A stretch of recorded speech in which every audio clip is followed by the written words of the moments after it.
Maithili express.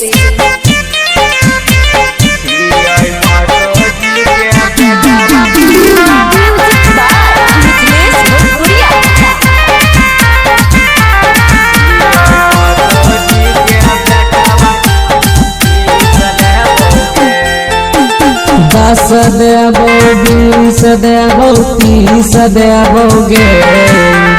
10 देबो 20 देबो 30 देबोगे।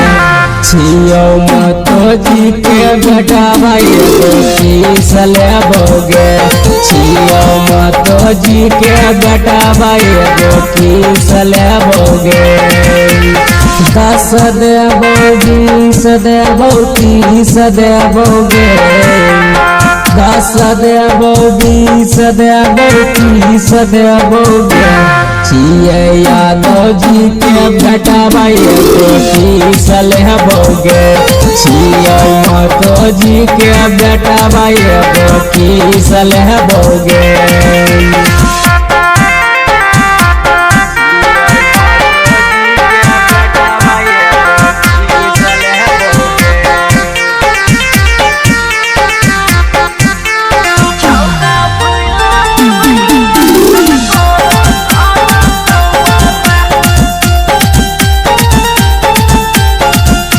Recording studio बलुआ।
खूना बे लगे परसू से हो फिर रखे लगे।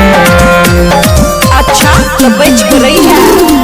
आई खूना जेल हो कल खूना बे लगे परसू से हो फिर रखे लगे। धीरज गोपाल के चक्कर में न पड़ी हमी सदेतोगे।